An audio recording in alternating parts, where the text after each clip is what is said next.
Hoje é uma aula importante porque nós vamos começar a falar de integração. Ok? Nós vamos começar a falar do processo, como nós vamos ver, que é relacionado com a derivação, como tipo de uma operação inversa à derivação. E é isso que eu quero motivar vocês para começar a falar de integração. A noção básica é área. Então nós vamos começar de fato a falar de integração pela motivação geométrica, que é essa aqui. Então a motivação geométrica é o cálculo de áreas. Mas nós vamos ver como isso se relaciona também com a noção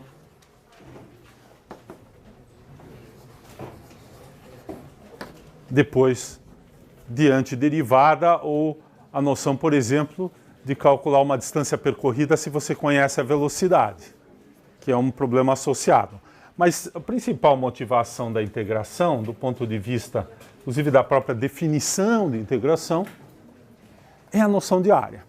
Vamos pensar um pouquinho como que a gente calcula áreas. Vocês sabem calcular a área de um retângulo, mas eu já vou escrever isso no seguinte formato. Eu vou escrever um retângulo como uma região abaixo do gráfico de uma função constante entre dois pontos A e B. Essa constante aqui vamos chamar de C, essa altura. Então, se nós formos calcular essa área, esse aqui é y igual a constante, é essa função que nós estamos trabalhando, o gráfico da função constante. Se a gente for calcular essa área, todo mundo sabe calcular essa área, que está entre o gráfico e o eixo x. Quanto vale essa área?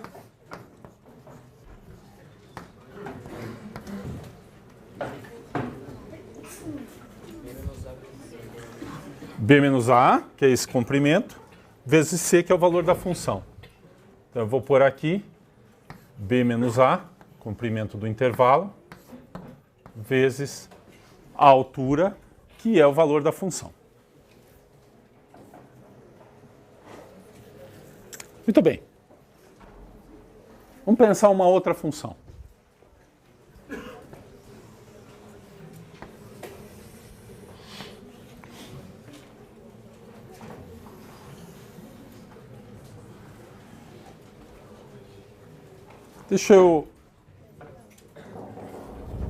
Vamos fazer primeiro saindo da origem, depois a gente pode mudar um pouquinho. Vamos pegar a função y igual a x, que dá origem a um triângulo.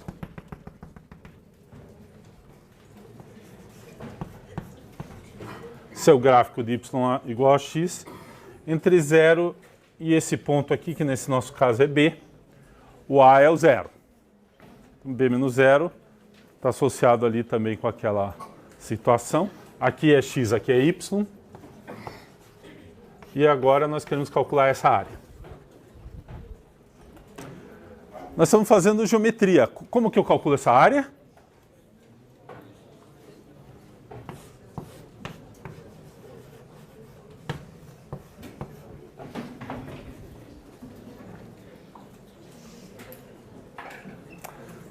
Vocês sabem a fórmula da área do triângulo, não sabem? Qual que é? Base vezes altura sobre 2. Mas aqui a gente poderia, na verdade, como é um triângulo retângulo, é muito simples de observar que esse aqui é um triângulo retângulo, que é metade desse retângulo, que tem base B e altura B. Então aqui nós vamos ter, na verdade, B ao quadrado sobre 2.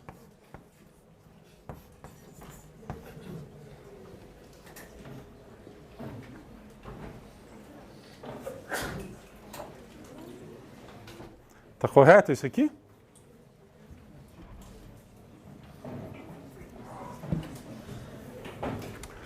Muito bem.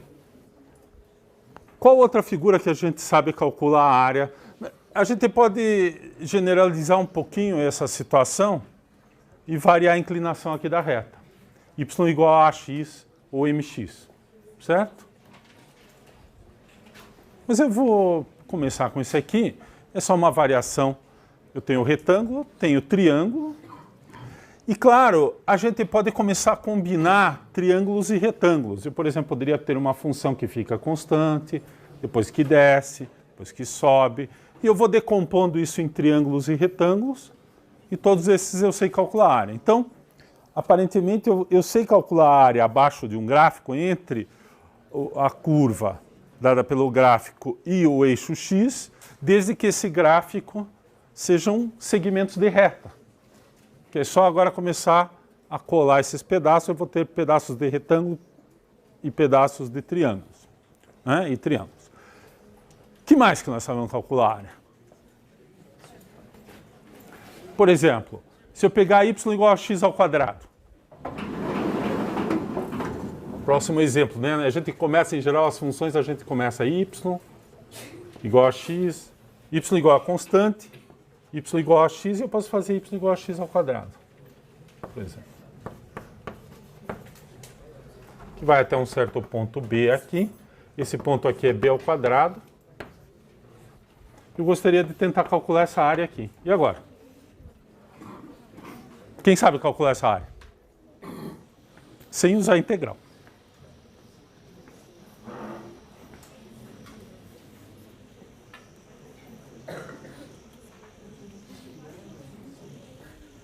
Ninguém sabe calcular essa área? Então nós estamos mal, né? Toda a matemática que nós aprendemos até hoje parece que só sabemos calcular esta área de retângulo, essa área de triângulo, combinações, figuras que basicamente eu decomponho em retângulos e triângulos. Qual outra área que vocês sabem calcular? Do disco, né? Do círculo. Vocês decoraram a fórmula? Essa aqui vocês acham que vocês entendem, né? A do disco vocês acham que entendem? Como que a gente entende essa aqui? Essa aqui, basicamente, você tem as unidades aqui, vamos supor que nessa figura tem 1, 2, 3, 4, 5, 6 quadradinhos aqui. 1, 2, 3, 4. Então, se eu fizer 5 vezes 4, dá 20, aí eu conto aqui, eu tenho 20 quadradinhos. E é mais ou menos essa intuição que vocês começaram a aprender lá pelo... o quê? Terceira, quarta série, né? Que é contar os quadradinhos de uma figura e entender esse negócio da área. Aquela ali, não dá para decompor exatamente em quadradinhos, mas aí tem essa ideia de, quando você reflete assim, você recompõe, consegue um retângulo, aí você volta nesse, aí é metade, se divide por 2 e resolve o problema. E aqui? Como é que nós podemos fazer? Bom, eu tenho uns quadradinhos aqui, ó. O único problema é que, ao longo desta curva, os quadradinhos são cortados em pedaços curvos. E agora? Alguém tem uma ideia? Eu tenho uma ideia. Se isso aqui fosse um pedaço, por exemplo, de um material como esse que está aqui na mesa, o que a gente podia fazer para calcular aquela área? Vamos pensar. Método prático, empírico. Eu corto um pedaço assim. Esse material, eu considero que esse material é homogêneo, certo? Eu corto um pedaço desse cristal aqui na forma desse retângulo, peso. Aí eu corto essa figura aqui, eu tenho que conseguir cortar uma boa precisão essa figura. Peso. Eu sei a área desse retângulo. Eu não sei a área desse pedaço, mas essa área desse pedaço é proporcional ao peso. Então eu tenho o peso desse pedaço sobre o peso total do retângulo, multiplico pela área do retângulo, essa fração, se o material é homogêneo, é a área desse pedaço aqui. Tá certo? Então é um método de calcular a área.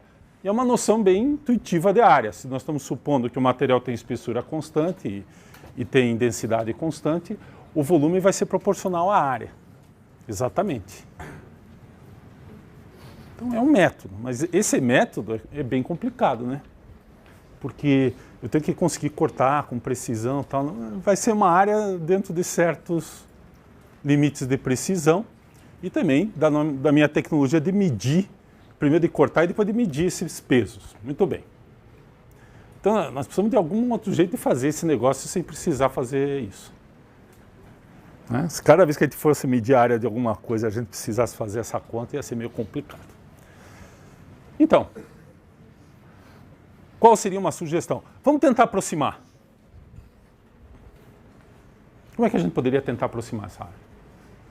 Por exemplo, eu poderia ver quantos quadradinhos inteiros tem aqui, né? Tem esse, tem esse, tem esse, esse. Aqui já não dá mais. Então eu tenho uma figura aqui, vou pegar um giz colorido que ajuda. A gente poderia ter essa figura aqui, ó, que mais ou menos cobre os quadrados contidos na figura. Quantos quadrados tem? 1, 2, 3, 4, 5, 6, 7, 8, 9, 10. Então, se a nossa unidade é essa aqui, a área dessa figura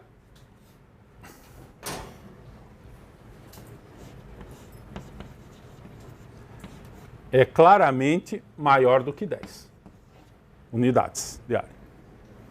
Porque esses estão dentro. E eu poderia fazer uma outra coisa, que é fazer uma figura usando esses quadradinhos, mas que estivesse por fora. Por exemplo, essa figura aqui.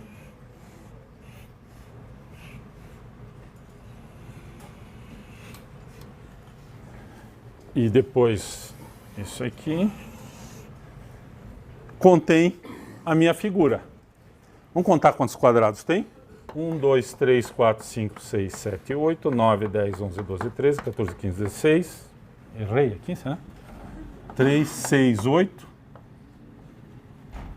11, 12, 13, 14, 15, 16, 17, 18, 19, 20 e 21.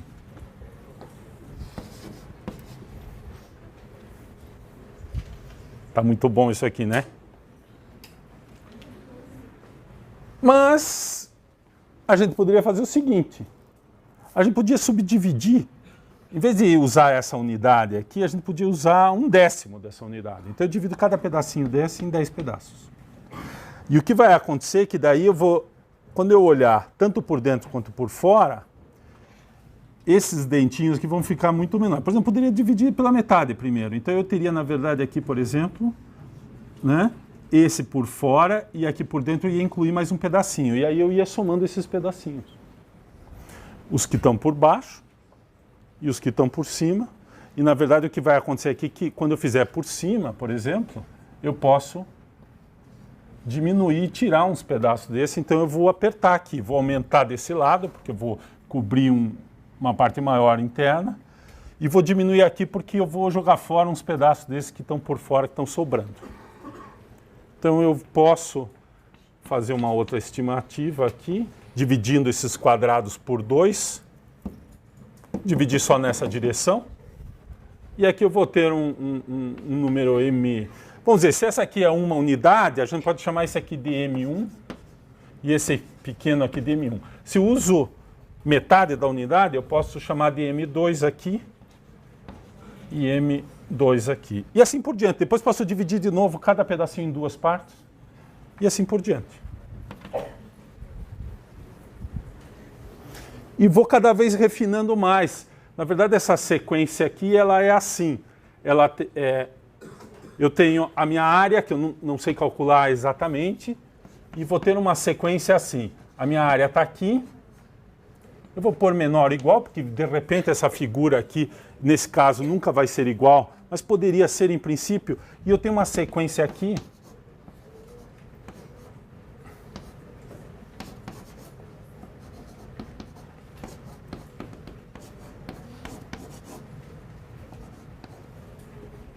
E do lado de cá é o contrário, né? O M1 está aqui.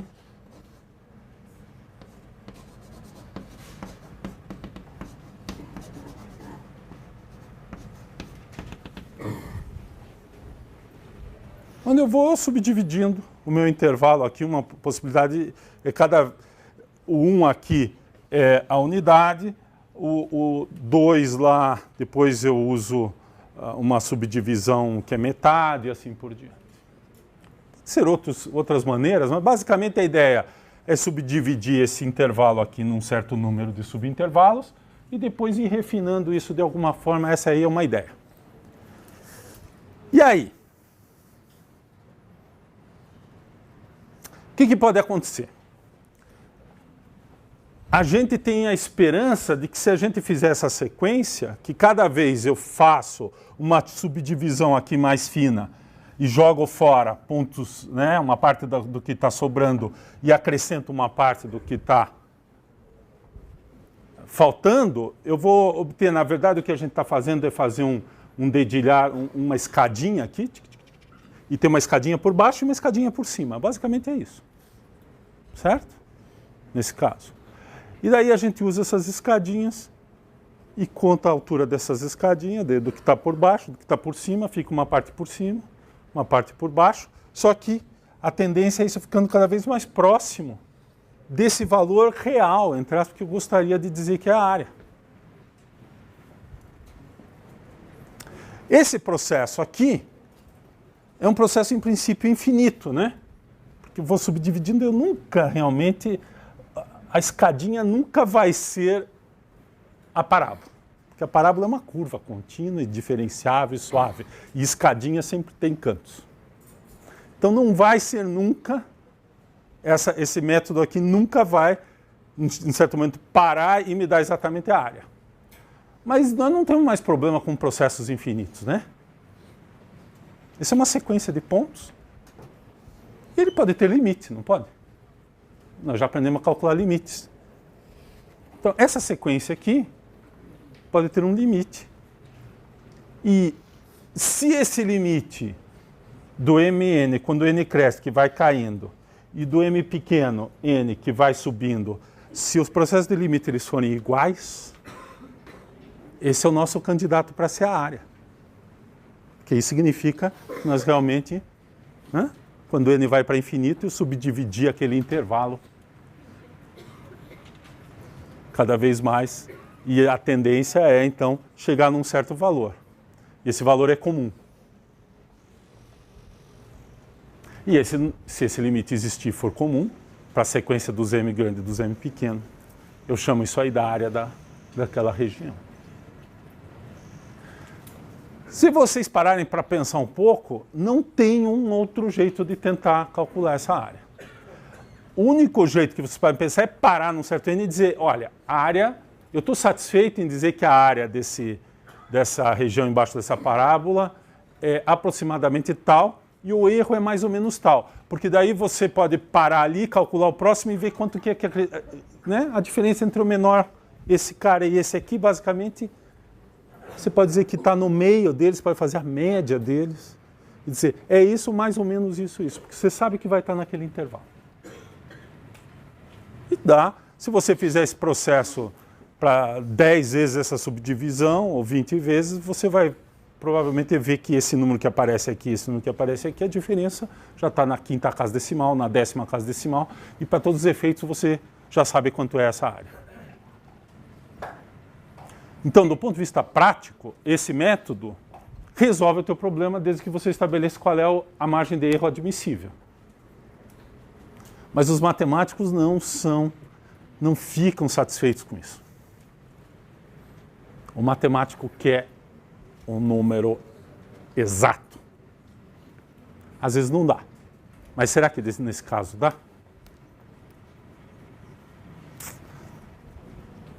Mas essa é a ideia. A integral é como calcular esse número exatamente. Integrar a função x² entre 0 e um número é calcular esta área exatamente.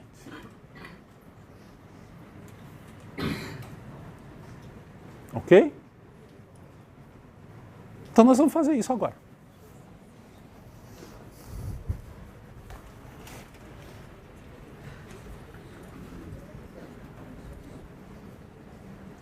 E nós vamos ver que daí, se a gente voltar naquele caso e naquele caso, a gente vai recuperar esses valores que a gente está vendo ali. E aqui. Tudo bem. Então nós vamos fazer essa conta.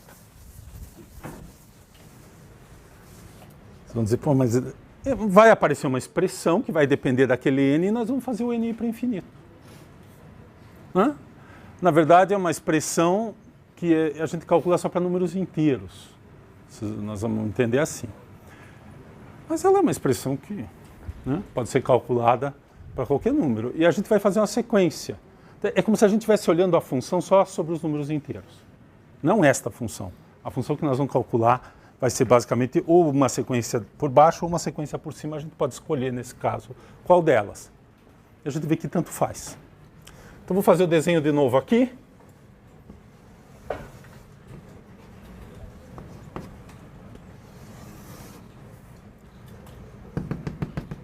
Aqui está o meu B. Em vez de usar as unidades desse que eu não vou pôr as unidades aqui porque o B é arbitrário, eu vou pensar o seguinte. Eu vou chamar de K é o número de subintervalos que eu vou querer ali. Vocês já vão ver como é que nós vamos fazer. Então, o K é o meu, é esse número aqui, M1, M2, o K é 1, 2, 3, etc, etc. De qual intervalo? Do intervalo 0B. Então, eu vou subdividir esse intervalo em K pedaços. Esse aqui vai ser, eu vou chamar o primeiro ponto aqui de x0, no nosso caso é o 0. Esse aqui vai ser o x1. E o xk é o B. Então, o que a gente faz é assim. O tamanho desse subintervalo aqui é B menos xk menos x0, é B menos 0. Vou chamar esse aqui do ΔX básico. Ele vai ser definido como B menos 0, nesse caso, ponto final menos ponto inicial, dividido por K. E vamos pôr um Kzinho aqui, só para lembrar que esse é... Se o K for 1, o tamanho é B, é o intervalo todo. Se o B for 2... O K for 2 é B menos 0 dividido por 2. Então, eu vou ter dois intervalos. E aí eu tenho, então, que o x0 é sempre, nesse caso, o ponto inicial. O x1 é x0 mais esse pedaço aqui. Então, vai ser x0 mais, que é 0, B sobre K. E, portanto, é 0 mais B sobre K. O x2 vai ser o x1 mais B vezes K, que é igual ao x0 mais 2 vezes B sobre K, que nesse caso, então, é 2 vezes B sobre K. Porque o x0 é 0, posso usar ou esse aqui, tanto faz. E assim por diante, até o xk, que é o B.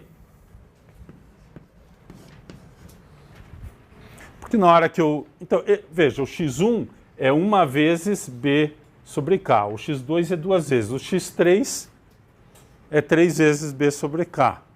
O xk vai ser K vezes B vezes K. Né? Isso aqui é a mesma coisa, se você olhar isso aqui, K B sobre K, que, portanto, é B. E esse aqui, então, é a minha subdivisão em subintervalos iguais, de fato. Né? O tamanho agora está determinado por esse... Vamos usar os risquinhos aqui que me ajudam um pouco a fazer o desenho. Então, vamos arrumar isso aqui. Apaga. Põe de novo. O eixo. E eu vou marcar os pontos. Vou usar só como referência para o meu desenho ficar bacana. X1, esse cara aqui. X2, etc. E esse aqui é o xk, que é o xk menos 1. Então, para cada número inteiro maior ou igual a 1, eu faço isso. Obtenho essas subdivisões. E para cada uma dessas subdivisões, eu vou usar uma aproximação, vou calcular uma aproximação para essa área, que é esse M aqui, que eu vou calcular, pode ser por baixo ou por cima. Por exemplo, se a gente pegar o valor... Eu posso pegar... A função é estritamente crescente. Então, se eu pegar o valor da função no início, em vez de usar aqui tamanhos fixos, eu quero estimar esse valor. Então, eu pego aqui, vamos marcar a função aqui de novo, com amarelo. Então, eu posso pegar o valor inicial. O valor inicial vai me dar o menor valor no intervalo, então vai ficar por baixo, assim. E se eu pegar o valor final, vai me dar um valor maior, vai ficar por cima. Posso usar um dos dois. Depois a gente pode até testar se os limites, no fim, são iguais. Então, vamos escolher aqui. O que vocês preferem? Que faça a aproximação por baixo ou por cima? Por baixo. Então, nós vamos pegar o ponto inicial. Então, vai ser assim.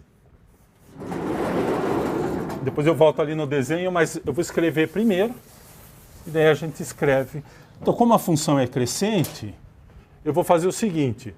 Eu vou pegar a minha função, vamos lembrar aqui que a função é f de x igual a x ao quadrado. E eu tenho essa sequência que é x0, xk, que está aqui os valores. Depois eu substituo. Então eu vou pegar, para cada ponto, para cada intervalo desse, eu vou pegar o ponto inicial. Então eu vou fazer assim. E daí eu multiplico pelo tamanho do intervalo. Então eu pego f, na verdade, de x0, que é o ponto inicial, vezes o quê? O ΔX. Mais o f no ponto x1, que é o ponto inicial do segundo intervalo, vezes o ΔX, mais o f de xk menos 1. Esse é o último intervalo, porque é o ponto inicial. O xk já é o b, é o ponto final, então não uso, vou usar.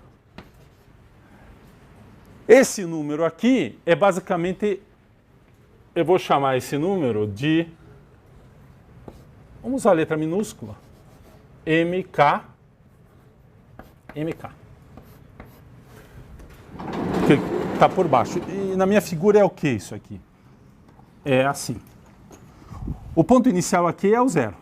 Então, a área aqui vai dar zero, na verdade, porque o f de zero é zero. A segunda é esse ponto aqui, nesse meu desenho. O terceiro é esse ponto aqui. O quarto é esse ponto aqui. O quinto é esse ponto aqui. Esse aqui vai ser esse ponto aqui. Aqui é esse ponto. Aqui é esse ponto. E aqui é esse ponto. A escadinha é assim. Do jeito que eu montei, a escada não tem mais altura constante. Depende como que a função... O que é constante é a largura do intervalo. Eu subdividi o intervalo original de 0 a b, né, em k pedaços iguais. E peguei, para marcar a altura aqui da minha curva que vai aproximar, eu marquei o ponto inicial, que é o ponto menor, na verdade, em cada intervalo desse, menor valor da função. Então eu obtenho essa escada, que a largura do degrau é constante, mas a altura depende da função. Não tem problema. Eu sei calcular a função em cada um desses pontos. E a área, aquele mk é essa área aqui.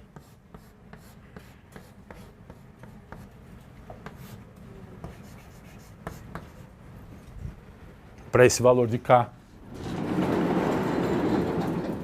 Vamos calcular isso aqui. O ΔX é constante, aparece em todos os termos, isso facilita um pouco, a gente pode colocar em evidência esse ΔX. Ele vale b sobre k. Então eu vou ter uma soma e depois multiplicado por b sobre k. Então essa soma, o que é? F de x0, está lá o x0 é 0 ao quadrado. O x1 é b sobre k ao quadrado, que é o valor da função. Então esse é o f do x0, esse é o f do x1, e o x1 e x0 estão aqui. Mais 2 vezes b sobre k ao quadrado, esse é o x0, x1, x2. Qual é o último? O último é o k menos 1 sobre k, b ao quadrado,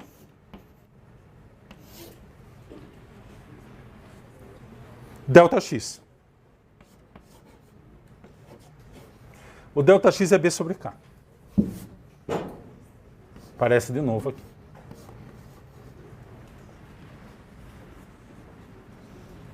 Então aqui eu tenho a sequência, aqui é o f de x2. Esse aqui é o f de xk menos 1.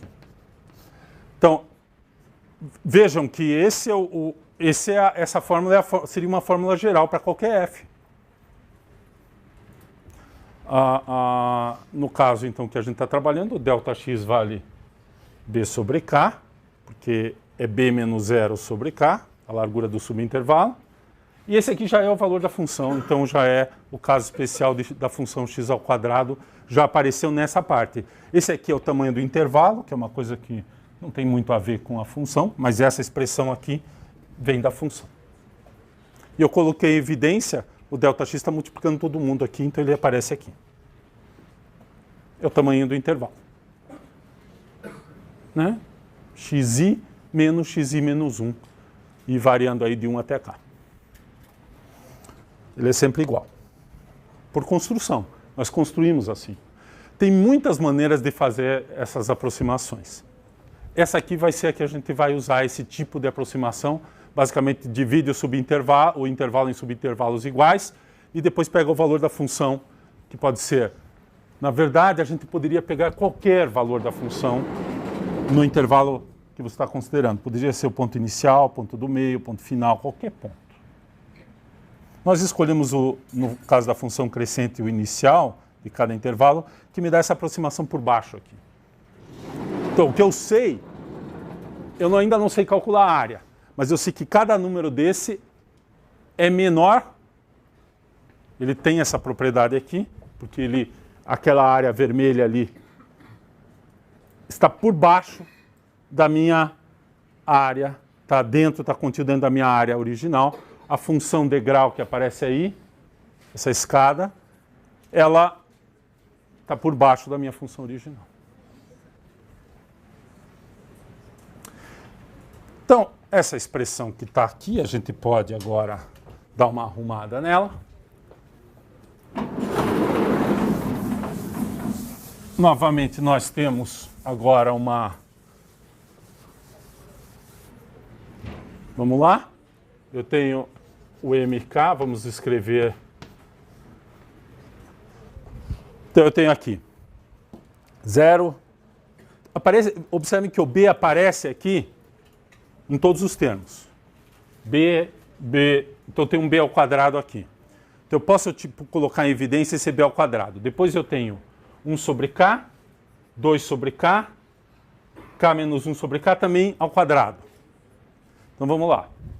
E do lado de fora eu tenho B sobre K. Vamos colocar em evidência esse B sobre K aqui. Aí eu tenho um B ao quadrado, que eu posso colocar em evidência. E eu posso colocar em evidência também o K que está por baixo aqui, que também está ao quadrado.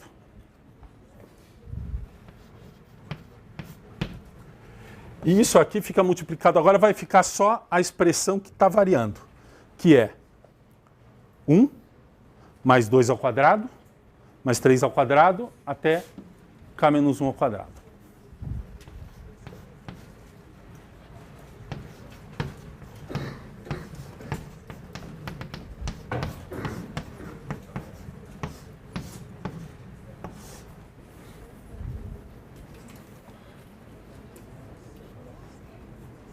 Ok? Bom, e agora? Vamos reescrever aqui, eu posso apagar aqui só para ficar mais... Isso aqui é B ao cubo sobre K. E agora?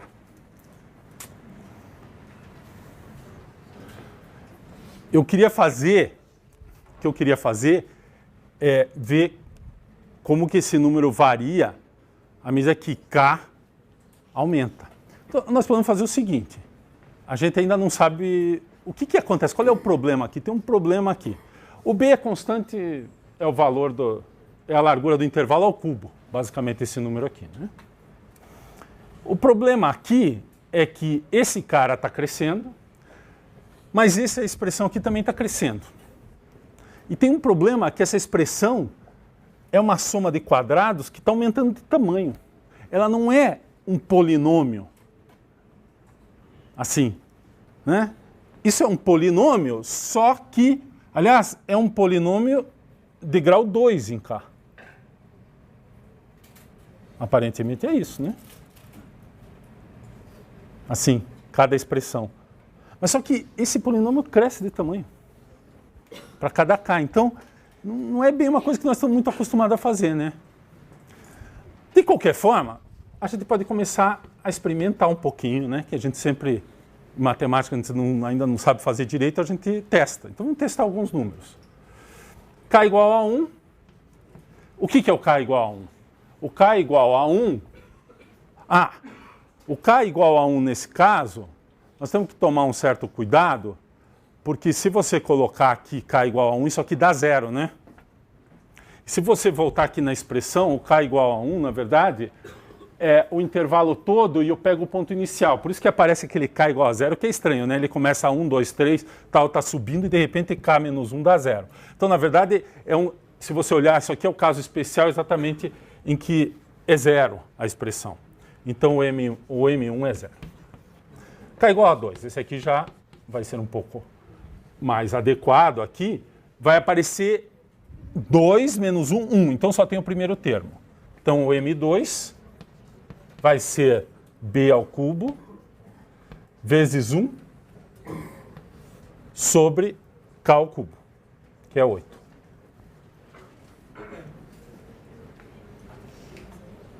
Ok? Vamos continuar. K igual a 3. O K igual a 3, K menos 1 é 2, então vai parar aqui. Então vai ficar o M3 é B ao cubo sobre 3 ao cubo vezes 1 mais 4. Ele para aqui. Ó, atenção que na soma, aqui é K menos 1. Tem que parar no número K menos 1. Se a gente calcular esses valores, bom, aqui é B ao cubo sobre 3, aqui é sobre 8, aqui é B ao cubo, 3 ao cubo é quanto? 27. E aqui é 5. Então, isso aqui é 5 sobre 27, B ao cubo. 5 sobre 27 é um pouquinho menor que 1/5. Então, realmente, eu comecei com 0, deu um número um pouco maior, agora deu um número já um pouco maior. Que é essa sequência aqui. Nós começamos aqui, esse cara era 0, esse aqui deu B ao cubo sobre 8, esse aqui deu 5B ao cubo sobre 27. É isso que está aparecendo aí. Vamos fazer mais um, só para a gente ter uma... O M4 vai dar B ao cubo, 4 ao cubo, né? É sempre assim.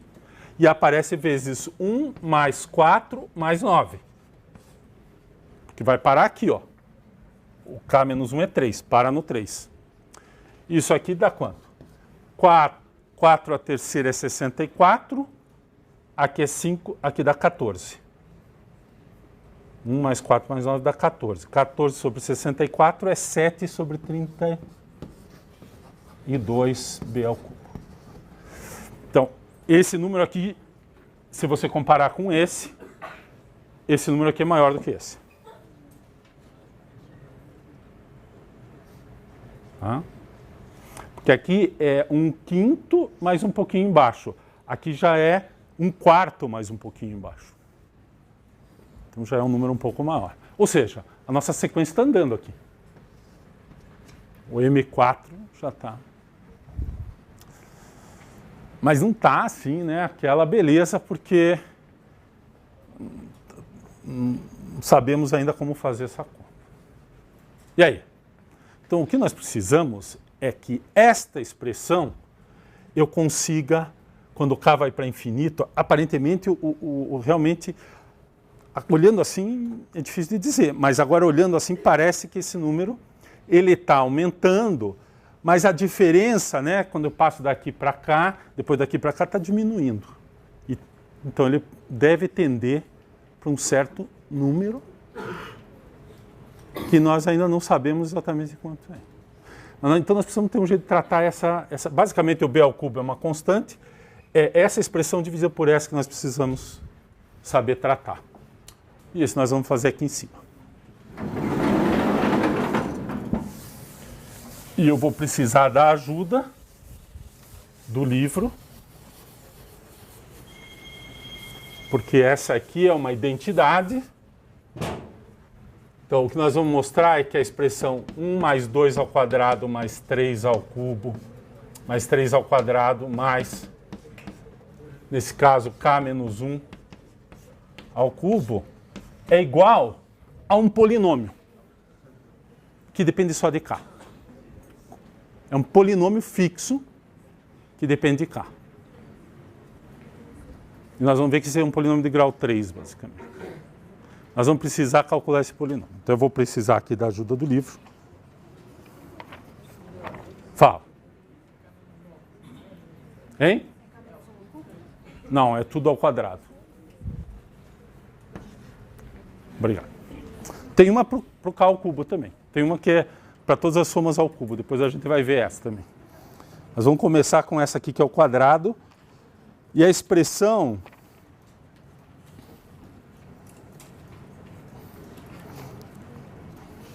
está aqui.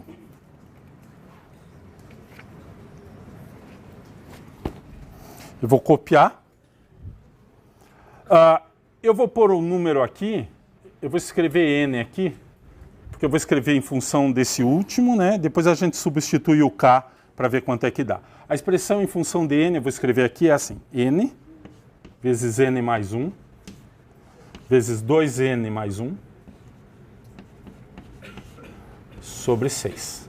Vejam, essa expressão aqui, se aqui começar em 1 e terminar em n, é essa aqui. Então eu vou colocar k menos 1 aqui. Então fica k menos 1. K menos 1 mais 1 dá k.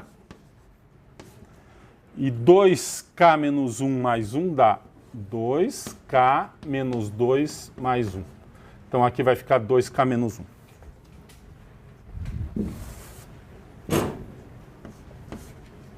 Isso tudo dividido por 6. Bom, vamos fazer um comentário aqui sobre essa expressão.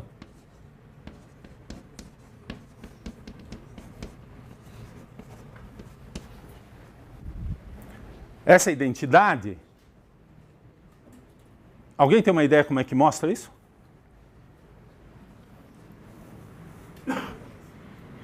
Indução. Talvez tenha alguma outra demonstração, mas eu conheço e a demonstração mais simples é fazer por indução. Você prova que isso vale para n igual a 1. Né? N igual a 1, basicamente, você vai colocar aqui, vai ficar 1 lá. Aqui vai ficar 1 vezes 2 vezes 3, que dá 6 dividido por 6, que dá 1. Se n for igual a 2 para aqui, 1 mais 4, que é 5, fica 2 vezes 3, 6, vezes 5, né? 2 vezes 2 mais 1 é 5. Então 6 vezes 5, 30, dividido por 6, 5, que é 1 mais 2, e assim por diante. Então como é que você mostra? Você mostra que vale para 1, mostra que vale para um certo n e prova que vale para n mais 1, ou vale para n menos 1, e você prova para n. Essa expressão. Aquela técnica de demonstração por indução. Então, seria interessante que vocês tentassem fazer a demonstração disso por indução, dessa expressão aqui.